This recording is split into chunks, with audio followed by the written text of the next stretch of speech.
반갑습니다. 네, 오늘은 과학고등학교를 준비하는 시즌을 맞이해서 이런 주제로 한번 영상을 한번 찍어볼까 해요. 사실 저는 개인적으로 과학고에 합격을 한다라는 부분들에 대한 큰 관심을 가지지는 않습니다. 큰 관심을 가지지 않고요. 가서 잘 하려면 어떻게 해야 되느냐에 대한 부분들에 관심이 더 많습니다. 그러니까 왜냐면 저는 개인적으로는 학생들을 과학고 학생들을 지금 많이 가르치고 있고요. 그러다 보니까 그 아이들의 고충을 누구보다 더 잘 안단 말이죠. 실질적으로 아이들이 가지는 학업 스트레스가 과학고 내부에서 학업 스트레스가 엄청나기 때문에 사실상 합격을 하더라도 아이들이 그것에 대한 기쁨보다는 엄청난 스트레스에 빠지게 됩니다. 아이들이 스트레스를 받고 그에 대한 예민하기 때문에 학부모님들 또한 매우 그거에 대해서 스트레스를 받고 예민해질 수밖에 없는, 왜냐면 아이들이 굉장히 예민한 상태니까 뭘 하나 물어보지도 못하는 그런 상황 보면서 참 안타깝고, 아이들하고 얘기를 하다 보면 아이들은 나름대로 열심히 한다고 하는데 성적은 잘 나오지 않고, 이런 받는 스트레스에 대해서 말씀을 드리는 이유는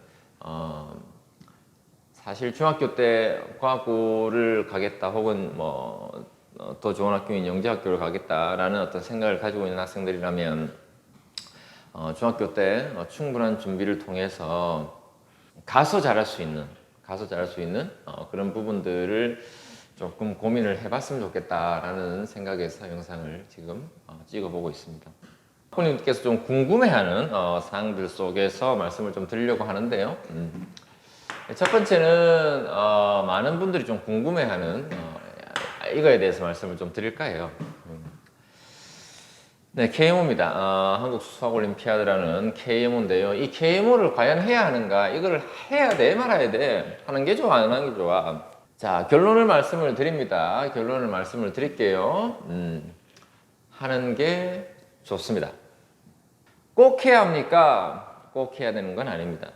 그럼 하는 게 좋습니까? 하는 게 좋습니다.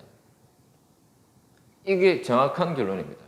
과연 KMO에 나왔던 내용이 정확하게 과학고든 어디에 정확하게 그대로 어떤 부분들에서 시험 출제된다든지 이런 부분들이 있느냐라고 얘기를 한다면 다이렉트로 이렇게 출제가 됩니다 라고 얘기하기는 어렵습니다. 그렇진 않아요. 그렇진 않은데 우리가 KMO를 하다 보면 영역이 이렇게 나뉘죠. 자, 이렇게 나눌 텐데요. 연관성에 대한 얘기들을 먼저 좀 드려볼게요. 일단은 KMO를 했을 때 이건 다이렉트로 연관이 되어 있습니다. 다시 말하면 이거는 1학기 때의 순열조합에서 바로 다이렉트로 연결되어 있고요. 1학년 1학기입니다. 1학년. 얘는 2학년 1학기 때 확률 통계 파트가 있습니다. 거기에도 경우의 수가 나오게 되는데요. 경우의 수 얘는 얘보다 조금 업그레이드 되어 있는 형태죠. 여기에도 연관이 되어 있는데 이건 확실하게 말씀드릴 수 있을 것 같아요. 이걸 한 친구들, KMO를 해서 이걸 공부했던 친구들이 얘들을 매우 자신 있어 합니다. 잘합니다. 똑같은 문제들이기 때문이죠. 잘한다는 거죠. 일반적으로 고등학교 때의 경우의 수의 내용이 여기서 배우는 이산수학 조업에서의 내용보다 고등학교 내용이 조금 난이도가 낮아요. 난도가 낮습니다. 난도가 낮기 때문에 KMO에서 이런 이산수학 조업 공부를 잘 했고 아이들이 좀 좋아했던 친구들이 이런 거에 대한 자신감을 엄청나게 가지게 되죠. 그래서 얘는 거의 연관성이 매우 깊다고 볼 수 있고요.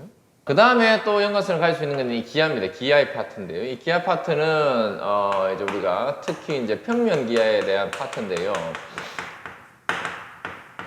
이 평면 기하는 해두면 사실상 그 아이디어라든지 이런 것들을 써먹을 때가 되게 많습니다. 많고 조금 뭐랄까요? 긴 풀이를 좀 매우 좀 짧게 단축할 수 있는 그런 아이디어들도 많이 좀 포함되어 있는 부분들이 있어요. 그래서 좀 많이 추천을 이 연관성을 좀 가지긴 합니다. 다만 조금 위험성은 있어요. 어떤 위험성은 있냐면 이런 위험성이 있어요. 이런 평면 기하에 대한 아이디어를 가지고 문제 푸는 걸 금지할 수도 있습니다.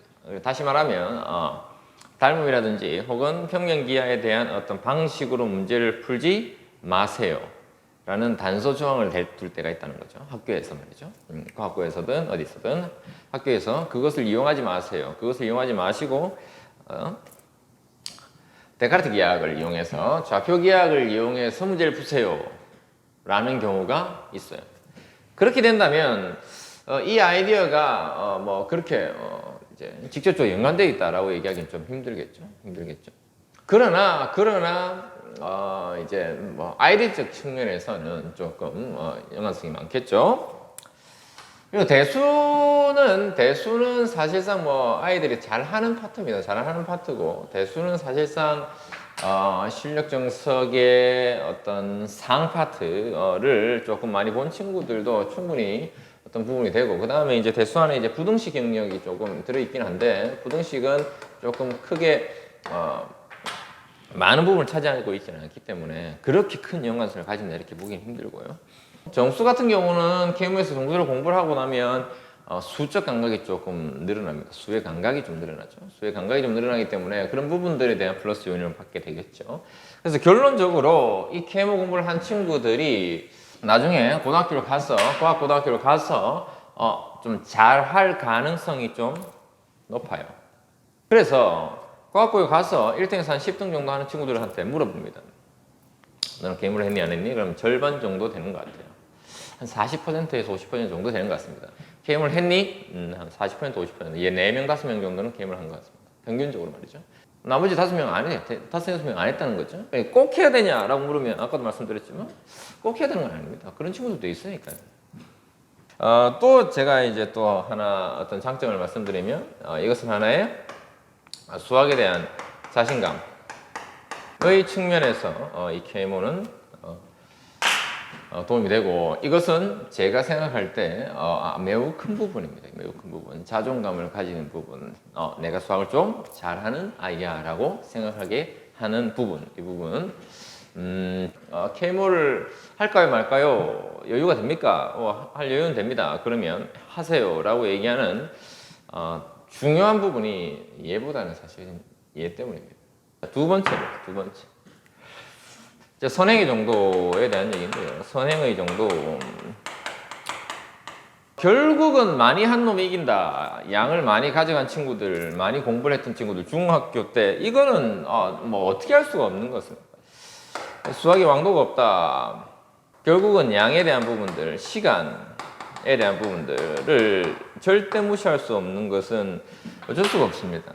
물론 이제 아주 뛰어난 수학적인 능력이 있는 친구들이라면 그걸 뛰어넘을 수 있습니다. 뛰어넘을 수 있으나 쉽게 얘기하면 이런 겁니다. 뭐 10시간 공부한 놈하고 1시간 공부한 놈하고는 당연히 어쩔 수가 없는 겁니다. 그렇기 때문에 당연하게도 공부를 많이 했던 친구들이 나중에 여유를 가질 수 있는 건 너무나 당연한 일입니다. 그러나 공부를 많이 했던 친구들이 과학고를 올라가서 그 친구들이 노는 게 아니라는 거죠. 그 친구 또한 또 절박하게 그 속에서 또 절박하게 공부를 한다는 겁니다. 그러면 그 친구들을 따라잡기 위해서는 본인은 조금 더 1.5배의 노력을 기울여야 하는데, 그런 부분들을 좀 줄여주기 위해서 이 얘기를 드리는 겁니다. 이 얘기를 드리는 것이고, 선행이 그렇게 어머님들께서 배척해야 되는 어떤 문제는 아니에요.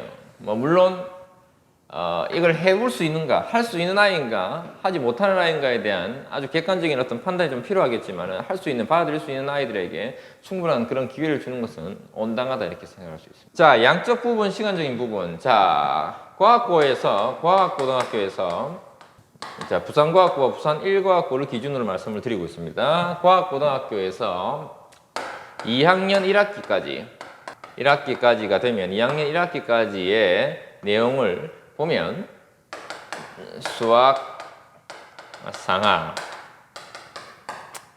수원, 수투, 미적분, 기하, 확통까지 모두를 이 2학년 1학기 안에 배우게 됩니다. 그러니까 지금 이 내용 전체를 2학년 1학기니까 3학기죠. 1학년 2학기, 2학년 1학기니까 3학기 내용, 이 3학기 안에 이 내용을 모두 배운다고요. 그러면 얼마나 빠르겠습니까? 이 내용을 2학년 1학기 내에 다 한다는 거예요. 그런데 이렇게 해야 되는데 가만히 한번 생각을 해보십시오, 어머님. 수상하만 예를 들어 했어요. 나는 고등학교에 뭐 어느 정도 가기 위해서 내가 수상하 정도 해가지고 과학고등학교를 가겠어요. 2학년 1학기까지 이걸 다 해야 합니다. 그 아이가 받아야 될 스트레스가 엄청나겠죠. 어쩔 수 없습니다. 그렇지 않겠습니까? 엄청난 스트레스를 받을 겁니다, 아이들. 그래서 적어도 과학고에 대한 생각을 가지고 있다면, 내가 과학고를 가고 싶어요 라는 생각을 가지고 있다면, 적어도 들어가기 전에 이 전체의 내용을 한 번 정도는 봐야 합니다. 한 번 정도는 맛을 봐야 됩니다. 한 번 본다고 절대 수학을 잘할 수 없어요. 확통 한 번 본다고 그거 다 기억나겠습니까? 절대 기억 안 납니다. 그러나 한 번은 봐야 되죠. 그래, 그런 것들이 있었어요. 그래, 머릿속에 정리가 되죠. 교과목 정도는 정리가 돼 있어야 되지 않겠습니까? 기하에 배워야 됩니다. 알고 있어야 됩니다. 한 번 정도는 봐야 됩니다. 봐야, 보고 들어가야 조금이라도 여유가 생깁니다. 조금이라도. 지금 과학고등학교에 가서 나오는 문제 유형에 맞추어서 어떤 공부를 해야 됩니까? 과학고등학교는, 부산과학고등학교는 100% 서술형, 지금은 단답형을 한 10% 정도 내고 있습니다. 단답형 10% 정도? 올해 특히 그런 성향을 띠는데요. 어쨌든 단답형 10% 정도, 90%가 서술형이고, 일과학고등학교 같은 경우는 70%가 서술형이죠. 30%가 단답형입니다. 그럼 그런 유형의 공부를 뭐를 가지고 공부하면 제일 좋겠습니까? 라고 얘기를 할 수 있는데요. 일반 시중 문제집에서는 그런 유형들을 찾아보기는 사실 힘듭니다. 사실 힘들고. 그래서 제가 제일 좋은 교재는 이것입니다. 라고 이제 많이 말씀을 드립니다. 그래서 교재는 여러분들이 볼 수 있는 교재는 이 정도니까 꼭 이 정도는 뭐 2회, 3회도, 수상화 같은 경우는 한 2, 3회도, 나머지 부분들은 적어도 한 번 정도는 공부를 꼭 해 주십사라고 말씀을 드리는 것이고, 이걸 하지 않고 아이를 보내면 어머님도 스트레스를 받으시고 아이도 분명히 스트레스를 받는 그런 부분들을 겪으실 겁니다.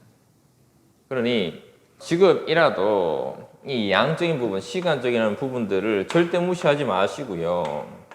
물론 합격이라는 부분도 중요하겠죠. 그런데 과학고를 가겠다고 하시는 분들이라면 제 생각에는 이 서너 개 정도 양 시간적인 부분들을 좀 많이 확보를 하셔야 합니다. 3학년 지금 2학기쯤 와가지고 지금 이렇게 늦어요. 너무 늦어요. 할 수 있죠. 안 되는 건 아니에요. 안 된다고 얘기하는 게 아닙니다. 늦어요. 힘들어요. 스트레스 받잖아요. 계속 힘들게 가야 해요. 앞으로 계속 힘들게 가야 되니까 조금 미리 내가 과학고를 가겠다 그러면 미리 준비하고 미리 하나씩 준비해가는 부분들이 필요합니다. 하나씩. 수원, 수투, 미적분, 기하, 확통까지. 기하, 확통 같은 경우는 2학년 1학기 내용이 나오는 거니까 조금 늦게 한다고 하더라도 한 번 정도만. 적어도 이거는 좀 빨리 보셔야 됩니다. 빨리 보셔야 되고 이거에 대한 이해가 조금 깊어져 있었으면 좋겠고요. 가장 좋은 책은 이것입니다. 제가 생각할 때 지금은 이게 제일 좋아 보이네요. 제일 좋아 보이고요. 양이나 시간적인 부분들을 부탁드릴게요. 꼭 어머니들께서 학생들과 함께 나는 여기 가서 잘할 거야. 가는 건 문제가 아니에요. 가서 잘하고 싶어. 그러면 양을 정확하게 잡아가시길 바랍니다. 과학고등학교 가서 수학을 좀 잘하려고 하면 대표적인 질문 2가지, 대표적인 물음 2가지를 한번 말씀드려봤습니다. 도움이 되었으면 좋겠습니다. 감사합니다.